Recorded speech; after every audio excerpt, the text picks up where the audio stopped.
I'm Van Sebastian here for this week's Written on the Edge, Season 9, Episode 27 interview. I'll be talking with Nathan Andres and discussing his book, Your Real Life, Get Authentic, Be Resilient, and Make It Count.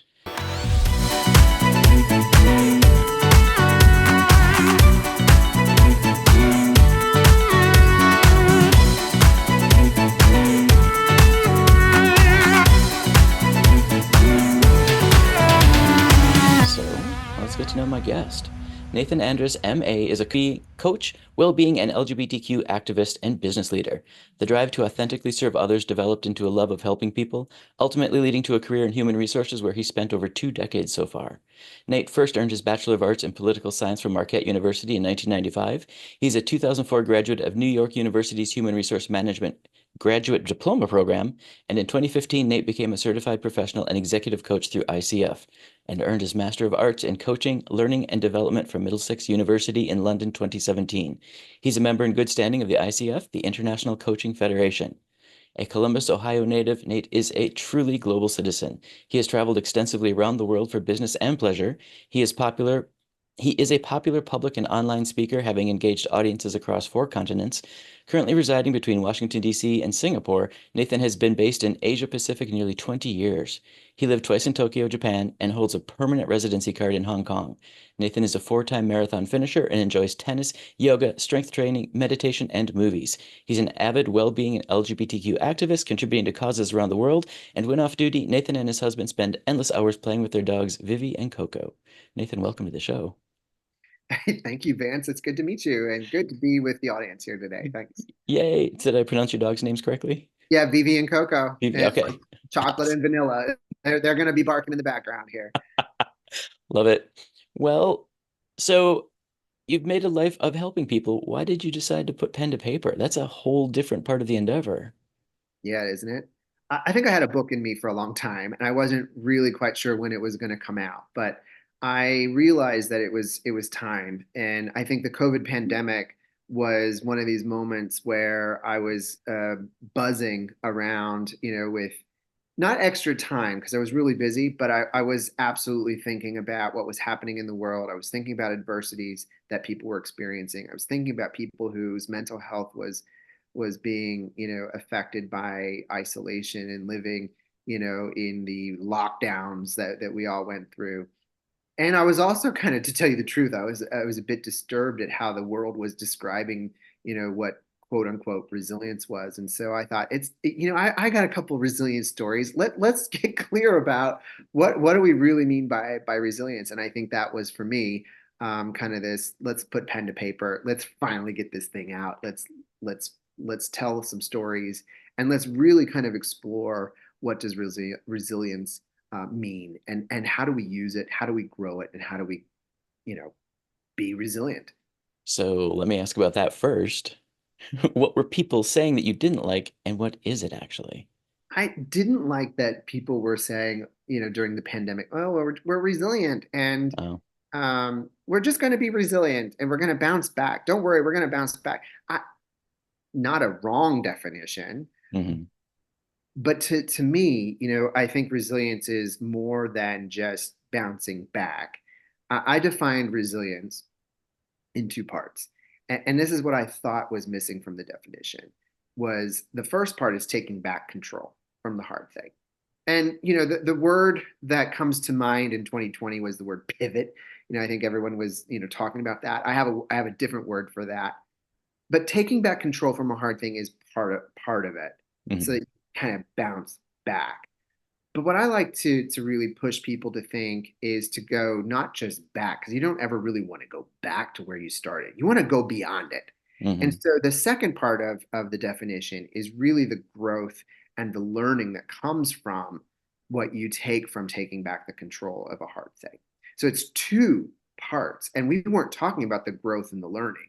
We were just talking about the bouncing back. So in Right. my definition of resilience is really about bouncing beyond, and it comes from taking back the control that you experience, but also how you authentically bring your own story, your unique experiences, your lived experiences, and the ways of how you've learned and grown and developed your brain to applying that to grow and learn from the thing that you are taking back control from. And that is a better definition of resilience. I And like I it. think we could probably all benefit from that. And so I was like, yeah, that's what we're going to talk about. That's what we're going to write about. That love that. So if I were to walk up to you at, oh, I don't know, say a Pride event, Yep. by the way, happy anniversary of Stonewall. Yeah. Not lost on me today is the 55th Uh-huh. anniversary. Today's June 28th. 55 years ago, Stonewall riots and the uprising really kind of pushed and fueled up the gay liberation movement in Right. the United States. That's right. Yep. Happy Pride Month to you too. Thank you. So if I were to walk up to you at a Pride event and see your books on a table, what would be the elevator pitch you would give me? You face discrimination, prejudice, hard crap in your life, get real. Here is a guide book, a field guide for you to get through life's hard things while not sacrificing who you are, living a life of well-being and joy. Nice. Now, I was doing my homework and you have a real model. Is it a steps to follow? Is it more of a guideline to shape your life? How do you present it to people? Yeah, thanks for asking that question because real and getting real, we talk about getting real and keeping it real. Real is an acronym that I believe are the four components of living not only a life of well-being and joy, but are the four things that authentically resilient people do. So the model itself is a self-coaching model. And again, the book is kind of a field guide for anyone who's looking for tools and resources to go through life's hard things. If you get real and you Hmm. keep things real, you're going to be able to get to the other side and bounce beyond. Real stands for reality, energy, authenticity, and love. And those four anchors are what steer the model and then steer all of the tools inside the model for people to really get clear on how to get through hard things and then ultimately live a life of well-being and joy. So how did you put that together? I mean, Yeah. what was the inspiration for coming up with the model? Well, there's a funny story in the naming of it, is sharing the concepts, because I was really thinking in my own life, because I've been through a lot of wild experiences of tsunamis and earthquakes and disasters and 9/11 and natural catastrophes, but also having coming out gay and dealing with heart disease in my family and the day-to-day trials and triumphs of being a bullied kid. I felt like, what are the things that I do? In fact, one of my teachers once asked me, she said, how do you get through all the weird stuff that you've been through? And that was really kind of the question that I started with, was what is it that I do that makes me an authentically resilient person? And so on the exploration, I kept thinking, well, I've always looked at reality in a real specific way. Hmm. I've learned from my father, who did have and who still suffers from congenitive and congestive heart failure, how he manages his energy. I felt really strongly about my values and what my purpose, my life purpose is, and having been a very authentic person my whole life, and I've always kind of led my life with love. And so I was playing with these things, these components, and it finally brought them together. And I was explaining it to my best friend Steve, and I said, it's these things. I just want to bring these things to life and keep things real for people. And he's like, "Girl, you've been telling me how to keep it real our whole friendship." Like, and then it like ding, it like, oh wait a minute, I just talked about reality, energy. Oh, wow, there it is. It's real. So in a way, it was serendipitous that not only did these components work, but they also kept it real in the form and the shape of this beautiful word that I think a lot of people use. I wanted to bring a special meaning to that. Nice. So how could someone use the model to face discrimination or loss or, one of the horrible things in life? Well, I think, resilient people, they do these things, all of them really well. And I think if you're facing prejudice or discrimination, in my case, I write a lot in the book about loss and grief. You know, we have to acknowledge that in order to be resilient, we have to acknowledge adversity. And adversity stacks. It stacks up. It's intersectional. It's confronting.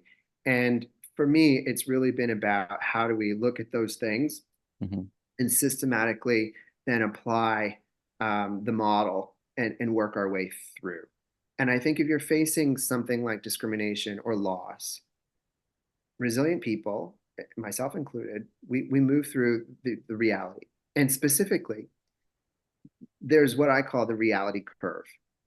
And this is where the science, the neuroscience, and the psychology comes in. When we look at the typical J curve of the reality curve, as I call it, when you are hit with that moment of adversity, the impact, the first thing you do is you acknowledge it.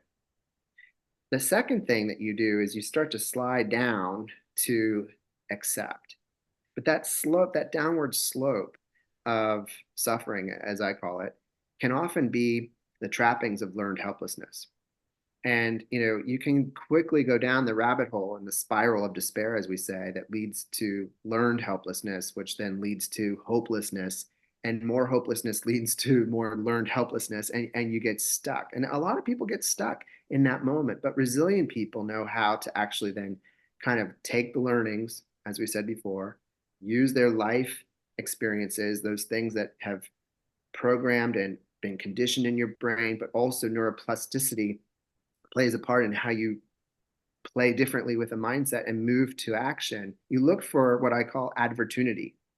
In the reality curve, advertunity is a portmanteau of adversity and opportunity. It's where they collide. Okay. If you can see the opportunity inside the hard thing and then breathe life into that and start taking action, you're actually then starting to take control back. And as you start to take control back and you move up that curve with courage and a plan, and then you get into the rest of the elements of the real model and start to put the right energy behind your plan, and you know who you are, and you've got your purpose and your values and your strengths, and you are considering how to love yourself and use self-compassion, self-care, and self-advocacy. That's the trifecta of self-love, as I call it. Hmm. And suddenly you're unstoppable. And so I think when we think about what's happening in the world today, particularly with our community, LGBTQ people, we're still facing a lot of discrimination and prejudice. And the real model is going to be able to help us not only go through the reality curve, because Hmm. I think people are living in that reality curve every day, but it's also going to be a good reminder on how we manage our energy, how we charge up our well-being packs. We've got 4 batteries of energy that we need to think about. If you're going to be an activist or you're going to go out there and fight, you got to make sure your well-being pack is supercharged before you go out and fight for others. Hmm. And you got to know your values, and you got to know what you stand for and authentically represent who you are. And if you're out there as the activists, who were fighting at Stonewall 55 years ago, trying to lead with love, you're going to win. And I think, this is it's a winning model that enables people to really get after not only living a life of well-being and joy, but, getting through and using this as a tool to help fight Right. those hard moments in life. Right. Has your background in HR helped shape this? Or have you been able to implement this in your HR work? Yes and yes. um, that's a good question, Vance. I think my background in HR I think what's interesting is, I talk about authenticity for a moment. I have a principle in the book that I call no matter the closet, open the door. And at a certain point in my career, when I worked in Major League Baseball in professional sports, I put myself back in the closet, Hmm. and my own authentic self suffered as a result. I had to come back out the door of the closet a second time. I was working in high fashion. I was living a very uh, glamorous New York City life as a fashionista, super open, super out there. And then suddenly I slammed myself into the back of the closet when I went to go work in professional sports because there were no gay people working in professional sports. Right. Maybe there were, but none of us were out. And so I think that coming out process again, and I think gay people come out all the time. It's a constant state of coming out. It's a constant state of coming out. I think that has made me a much better HR person because I've adapted and learned the skills of empathy. I think vulnerability as a leader has enabled me to be a more effective leader and activist. And I think my ability to listen, to really hear people in workplaces, particularly now as I fight for workplace well-being and mental health, all of those things, come from that lived experience and my authentic self. And there's no stopping me now, and I think we all have to confront those closet doors, whatever they are. And I think in the workplaces, when we're talking about well-being at work and mental health at work, we need to be able to help people open those doors. And so I think that background for 20 something, I don't know how many years it's been in HR now, has, I think, enabled me to be a more authentic leader in corporate spaces, but Mhm. also a more empathetic listener, and a more vulnerable partner in coaching for people who are looking to make progress and to live again a life of joy. Nice. Have you noticed I don't want to say better, a different level of resiliency among the LGBTQ community as you've like worked through not only writing the book but implementing it after the fact? Some of my biggest fans are LGBTQ people who've read the book, and also, they're saying that, wow, you are keeping it real, and we're so glad that you're out there talking about these things.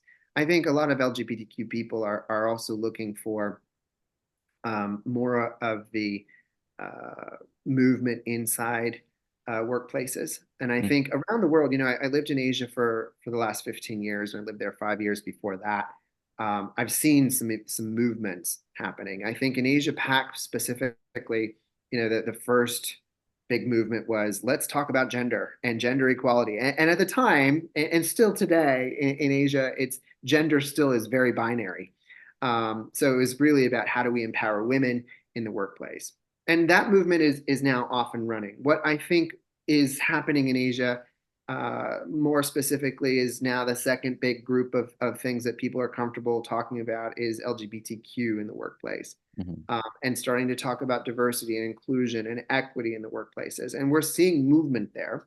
I think my work, particularly with the book, but also in well-being and workplace mental health, we're starting to see movement, and I'm glad to see, topics like menopause, andropause, health and reproductive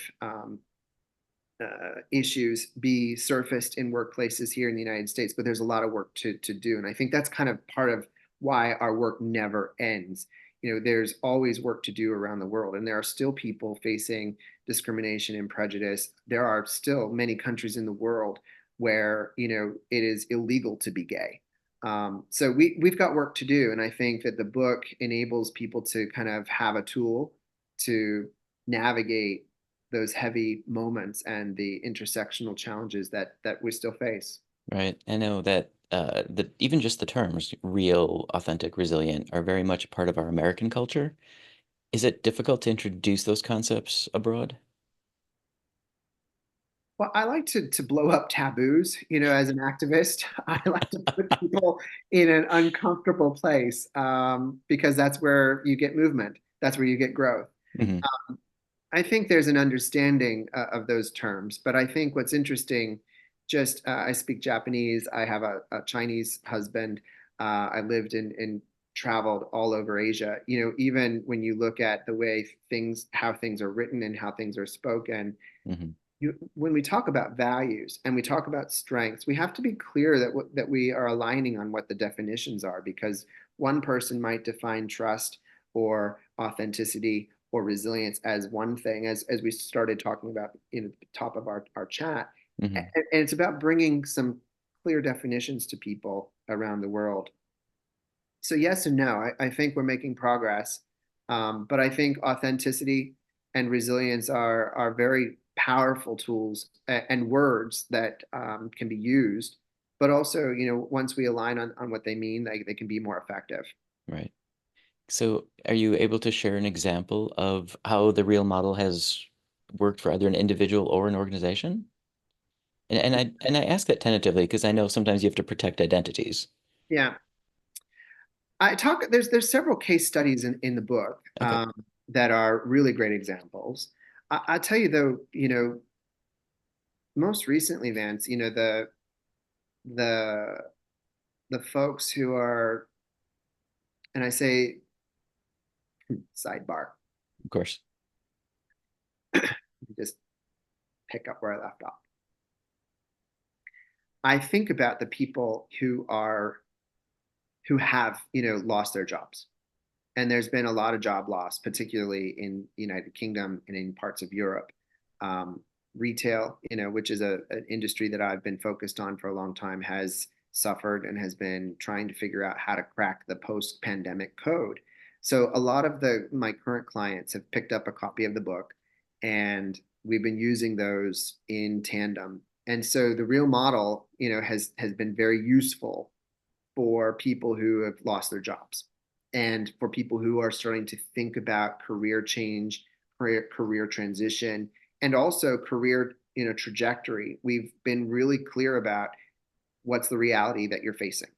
And for a lot of people, the loss of the job is one thing. But as we go through that reality curve and then we identify, and do an energy audit and we look at their purpose, Hmm. particularly when we uncover purpose, that seems to be a huge unlock for people in Yeah. driving their resilience and then being super clear on what they want to do next. And then that helps answer the questions on, well, what kind of job do I want to apply for? And when I go for the interview, what values should I be listening for? Because, are they my values? And, how then do I navigate, breathing love into the work that I do so that I get the joy out of work. So the real model is it's applicable in a lot of different ways. I'm seeing it most recently in the space of resilience building around purpose, and then how people are using purpose to fuel the next job and or the next transition or the next role as they navigate their careers. Yep, I can see that. And so many people identify as their jobs, like that Totally. that is their purpose. And it sounds like what you're part of what you're doing is divorcing them of that. Yeah, I think so many people put their career on as a cape, and that's the only clothes they wear. And I'm suggesting to, go from the outside in, explore what your career has brought to you, but more importantly, go from the inside out. Once you're really clear on who you are Hmm. and the values, your beliefs, your strengths, your philosophies, then you actually take that out into the world and enable the world to see all of that. And when you and your whole self, your whole authentic self, then is out there living a life of well being and experiencing what it really means to be living, then those experiences come back and inform you again from the outside in. So, this process is an outside in and an inside out process that enables people to really get clear on living their life and then enabling them to go and be unstoppable when they hit some of those roadblocks. I could not think of a better way to promote a book than just that statement. That's what So this is about. I know. And in the interest of time, I'm just going to ask, is there anything you want folks to know about it that I didn't think to ask you? Well, that's a great question. I want people to pick up a copy of my book. Here it is. It's called Your Real Life. Um, it- it's it's a tool. It's a resource, and I've not read everything, but I've tried to put it all into one stop shopping for anyone who's looking to live a life of authentic and genuine love for themselves, and also get through life's hard stuff. And lots of stories to continue. We probably could talk a lot more about it, but Right. get a copy of it. And also, listen, if people are looking for a coach who is specialized in purpose, um, and or bringing teams and businesses through this work of purpose and getting real at work, I'd love to hear from them. Cool. All right. Are you ready for my get to know you questions? Oh, let's get to know. Go for So, what is your favorite writing snack or drink? it. Coffee And I will tell you that most of my writing is done early in the morning. Nice. So it's usually toast. Nothing wrong with that. Yep. What books did you read when you were growing up? I was a big fan of, this is would be pretty hilarious, Nancy Drew and the Hardy Boys mystery series. I think that is what has fueled my obsession with true crime and solving, mysteries and all of that. The Mystery of People. Yeah, I love it. So, who's been the biggest supporter of your writing? I think there's been more than just one. I want to give a shout out again to my good friend Stevie, but also to my very close friend who I've known most of my life, Miss Megan. They have been great champions. And of course, my husband, who I mentioned he's Hong Kong Chinese. So when I said, I'm finally going to do it, he's like, "Oh, yeah, yeah, just do it. Finally, So I think, those three people deserve my love in return for their support of getting the book done. Love it. And you may have just answered my next question, but are you a morning person or a night owl? Early bird. Oh yeah. Get a Yeah. lot done in the morning. Yeah. I like to tell people I get a lot done while the cranky people are still sleeping. Here's to two early birds. I appreciate that. Yep. All right. What is your favorite hobby outside of writing? And I know you had several in your bio. I did, and I heard you say those again. And I'm like, yeah, those are still the ones. But I'm gonna confess that I'm a TV junkie. I love right now. I'm watching a lot of the what's her name, Shonda Rhimes Mhm. series, and I'm kind of obsessed right now with Viola Davis. Nice. I think right now in our house we're obsessed with Retta, so we just started watching The Good Girls. Okay, love it. I have to get that on my list. All right. Has writing or publishing this book changed the way you see yourself? I think so. I think any author that goes through this process, and I've talked to a lot of people who've written books, you just get to know yourself better. You get to know the stories that you want to tell more clearly and more Mhm. deeply. And then, you go to some places as you're researching the story for yourself and what that means, that then suddenly you recognize maybe you have more strength or maybe you have more to tell than you thought you did. And that certainly was true for me. Nice. So I know you don't really write fiction, but if you did, is there a story in your book that you would like to maybe flesh out and turn into a spin-off? I think the spinoff will be, maybe a character, an HR person, who's telling the world the truth about, corporate life and the matters of the heart of people. Nice. Maybe I got to think about that. This one's going to be interesting for you specifically. Have you ever traveled as research for a book? Yeah, I think a lot of my own life has been traveling. I think I've spent 20 something years overseas, living in different places around the world. I think I've traveled to something like 65 or 70, I can't remember, countries around the world, and I've seen some things. Um, so I think a lot of those experiences that stay with me have informed how my brain has been wired and also how I view and see the world. So I do think that a lot of the work and my writings are reflective of some of those experiences. Love it. Final question. How did you celebrate when you finished the book? I don't know. I, I was thinking about this a little bit. It wasn't the Romancing the Stone, Joan Wilder, Oh my typing God, on a that's typewriter a reference. with a cigarette, crying. The romance is, over. No, it wasn't like that. It was more like I would tell you, it was probably more when the book actually came and was delivered as the pre-production copy, because then it Hmm. looked like it did. And I think I went to dinner and had some champagne at night, for the celebration. I was like, oh my gosh, it's a real book. Hmm. Because I think there's a lot of things that come together. Authors never tell you this stuff, but you have to pick the font and you pick the size and you pick the Hmm. pages and you pick. where do they put the page number and what does the cover look like? What's on the back? Like there's all these components that you don't think about. And for me, I didn't really know how that was all going to come together until it actually came together. And that's when I celebrated. Love it. Oh, you Yeah. made it through my list. Good. Thank you. Those were fun. Awesome.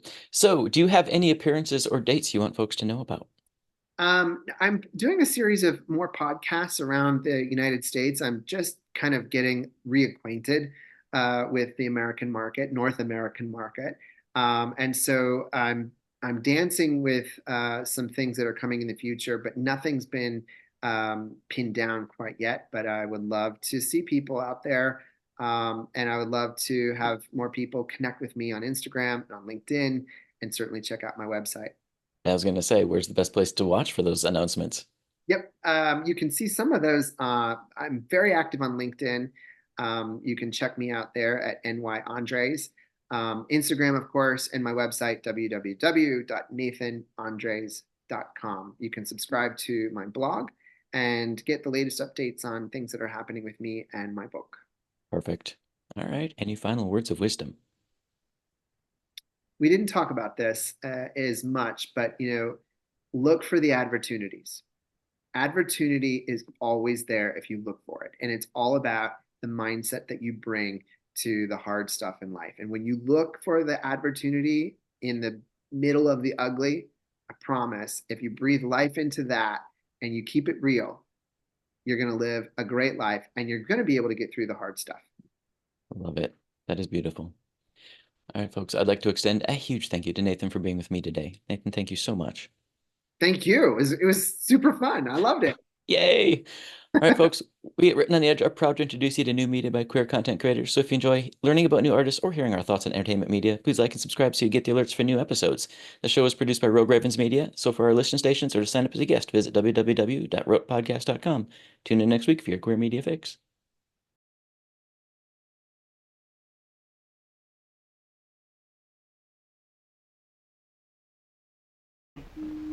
Oh, what's that? Closing time. The bums rush in melody, dear.